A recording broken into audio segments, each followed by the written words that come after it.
Hoy temprano les decíamos que íbamos a recibir a lo largo del programa al doctor Daniel Borboné, grado 5 y director del Departamento de Neonatología del Pereira Rosell, a propósito de varios temas que están preocupando. Hace algunos días atrás hablábamos de los niños que son abandonados por sus madres al nacer en el Hospital Pereira Rosell.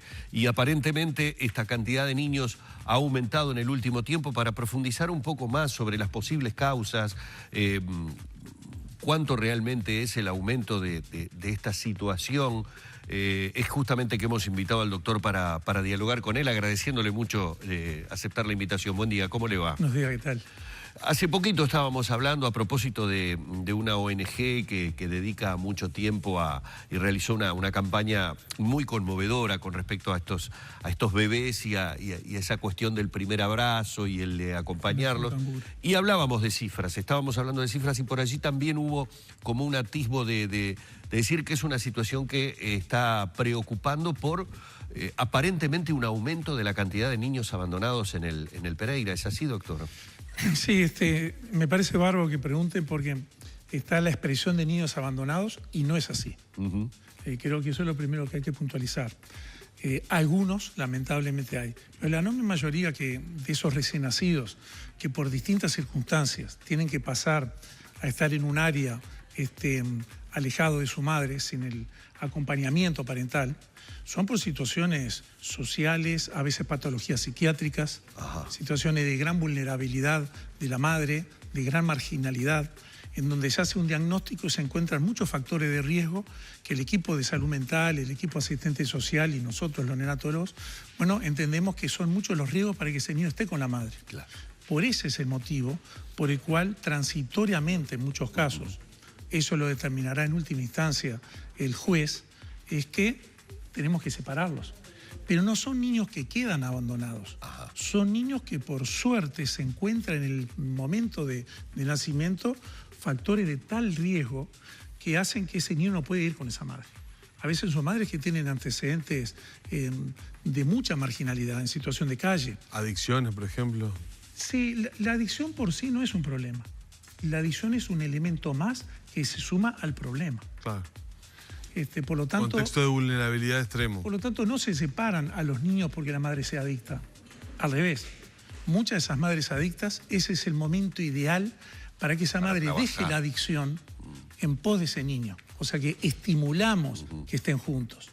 Pero cuando por distintas circunstancias es alto el riesgo para ese niño, no hay ninguna duda, transitoriamente hay que separarlo. Se hace un buen diagnóstico, el equipo de salud mental, asistente social, y luego determinar el juez si pasa a un hogar sustituto, a un hogar transitorio, a un familiar. La enorme mayoría de las veces van a hogares de familias, de abuelas, de tías. En este caso INAU, a veces no, digo, lo que marca para INAU es que debe buscar una pata familiar para ese chico antes de institucionalizarlo. El equipo asistente social hace un diagnóstico a ver si hay en el entorno familiar alguien que pueda ser capaz de tener a ese niño. Y si es un familiar, mejor.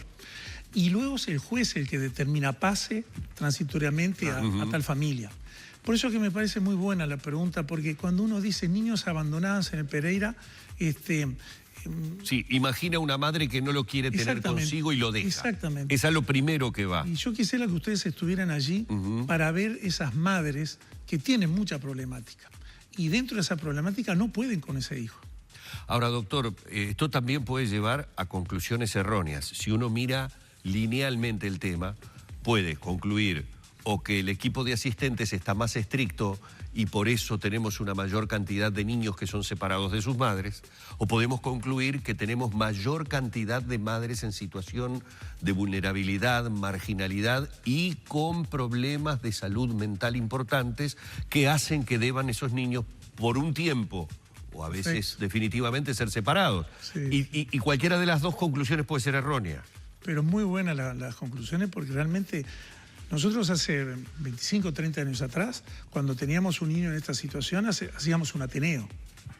Hoy prácticamente la sala de cuidados mínimos, que es para 15 niños, 12, 14, son niños que están en esa situación. Yo creo que hay de todo un poco. Por un lado, se ha hecho muy bien el trabajo de asistencia social para determinar diagnóstico de riesgo en el periodo neonatal. Cosas que quizás años anteriores no supimos ver esos riesgos y muchos niños dimos altas sin habernos dado cuenta del riesgo a donde iban. Claro. O sea que eso yo creo que fue un avance. Pero también es cierto, lo que yo te decía, la droga no es el problema, es una situación que se suma al problema de fondo, pero también la drogadicción ha aumentado francamente.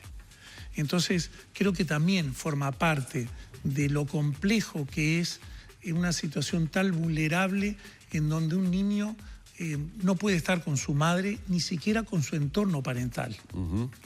Muy jóvenes las madres. Eso quería preguntar, porque el tema de embarazo adolescente es una problemática que está marcando el Ministerio de Salud Pública cada vez que puede. Cada vez que puede, remarca específicamente el tema de embarazo adolescente. Y eso que preguntaba Humberto, ¿esto está asociado a embarazo También adolescente? me parece bárbaro que pregunten esto.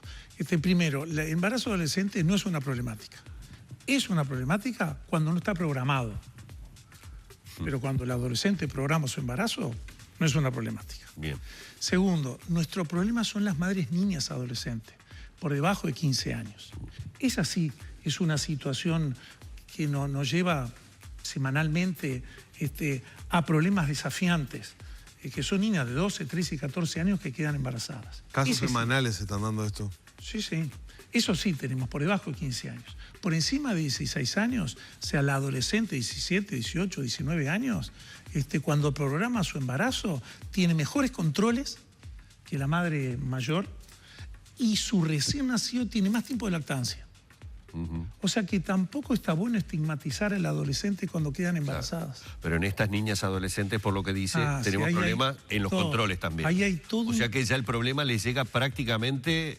Pobrecitas, ahí hay un problema previo. Sí. Un problema familiar, en su entorno familiar, intradomiciliario o próximo al domicilio, en fin, son situaciones ¿Y allí diferentes. cómo se maneja el tema? Es decir, cuando tengo una niña adolescente que tiene un bebé, ¿cómo se trabaja ese tema? Primero es fundamental con qué entorno familiar nos estamos encontrando. Bien. Las abuelas. Claro. Muchas veces no hay padre presente. Las abuelas. Después, por supuesto, siempre hay un tema de asistente social y muchas de ellas terminan en una judicialización de la situación. Porque hay situaciones de abuso, o la mayoría de estos casos son situaciones de abuso, y por lo que dicen los expertos, muchas veces, o la mayoría de las veces, están dentro del núcleo, ¿no? Sí, pero quiero destacar que frente al embarazo adolescente, estas son las menos. Las enormes mayorías son por encima de 16 años. Claro. Y con respecto a los niños de madres vulnerables, no encontramos diferencias con madres adolescentes y no adolescentes.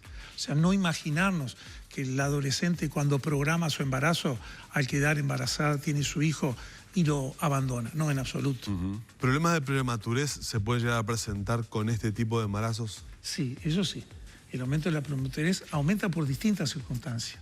El alcohol, algunas drogas, el tabaco, eso sí llevan a que muchas de estas madres vulnerables, estamos hablando a veces de contexto muy marginal, situación de calle, en donde se suman muchos factores de riesgo, y ahí el embarazo prematuro aumenta estadísticamente, exactamente.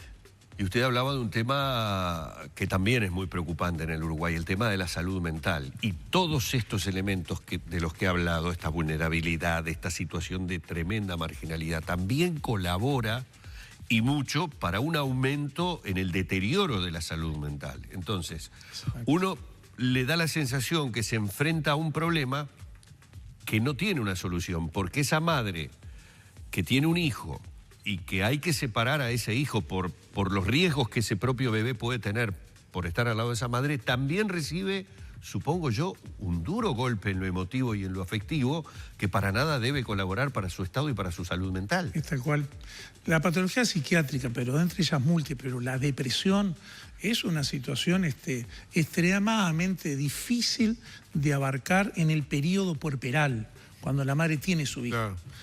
Por eso es que no es un tema exclusivamente de salud en sí mismo, son situaciones sociales que su diagnóstico se puede hacer en el momento del parto, pero la solución del mismo no depende exclusivamente del sector salud. Y creo que ustedes comentaron algo que está bueno decirlo, ¿no? El recién nacido, sea prematuro, debe estar atendido centralizando a la familia. Y creo que ese es uno de los objetivos que yo desearía dejar aquí en esta entrevista. La familia debe ser parte del tratamiento cuando el niño está internado. Y creo que eso es un componente diferente. La familia no es una visita. Claro. El padre y la madre tienen derecho a estar con su hijo, sea la patología que sea, y participar activamente junto con el equipo de salud. Médicos, enfermeros, deben participar activamente y los resultados son mucho mejores. Doctor, muchísimas gracias por estos minutos. La verdad que a uno le queda la sensación de que se hace mucho, es indudable, lo expresa usted, habla de equipos de trabajo. Lo que estamos de alguna manera reflejando es el resultado de esos equipos de trabajo y de ese avance. Pero también en lo que usted nos dice, ¿cuánto nos queda por hacer? ¿Cuánto nos queda? Como sociedad estoy hablando. Claro que sí. Realmente, muy amable, muchísimas gracias. Es a usted. Hemos estado compartiendo estos minutos con el doctor Daniel Borbonet, Departamento de Neonatología del Pereira Rosell. Vamos cerrando por aquí la entrevista.